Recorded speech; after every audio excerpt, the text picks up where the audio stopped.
live-action remake of Attack on Titan was released last weekend, and the general consensus is that it's a bad film. And after watching it myself, well, I can understand why. A major factor for the argument against the film is that it greatly diverges from the source material. Obviously, alienating your loyal fanbase is never a good idea, but I don't necessarily think this is a bad decision. Changes are a necessity of a manga story, which is still currently ongoing to this day, in order to fit into the 2-hour format. The issue with the film is that the changes don't in any way enhance the story, nor does it make for an interesting standalone film.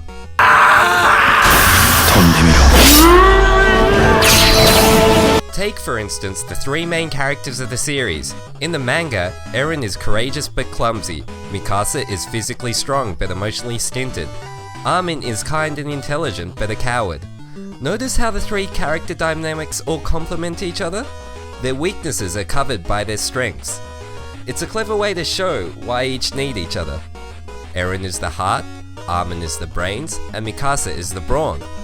But what does the film do? Well, it makes Eren into the courageous and strong action hero, while the other two are relegated to love interest and sidekick for exposition. It essentially simplifies the character relationships, and I really can't see a reason for why. Mikasa is the only character with a slight character arc, but for those of you who've seen the film would understand that it's neither clever nor does it make any sense at all. Rather than going all-out action, the film chooses to focus on the human psyche of how a civilization would act after a giant attack. This would have worked if it wasn't so terribly acted or directed. Director Shinji Higuchi is known in the industry for being more of a visual effects director, and it shows that he has no clue in directing actors. None of the characters have any sort of depth, and they are all acted in a cartoony way, which is the exact opposite thing you should be going for in a film where you're trying to focus on the aforementioned internal conflict. The adaptation of some iconic scenes look alright.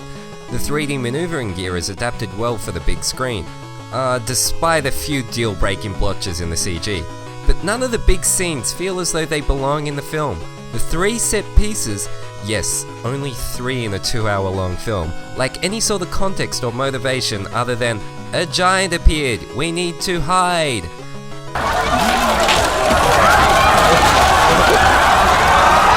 It's an awful adaptation, and it doesn't even work as a standalone action film. It's shallow, only scraping the surface of the source material. A second part will be released next month.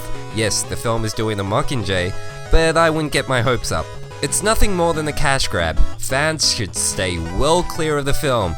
And for everyone else, I think you should go see that other little film that's set in a dystopian world. That movie had a guy playing a flaming electric guitar on top of a war truck, yet it still somehow made more sense than this pile of shit. Hi guys, thanks for watching. If you'd like to see more content, please subscribe. And check out this video where we have a Japanese girl comprehensively explain the story of Attack on Titan. I think you'll enjoy it.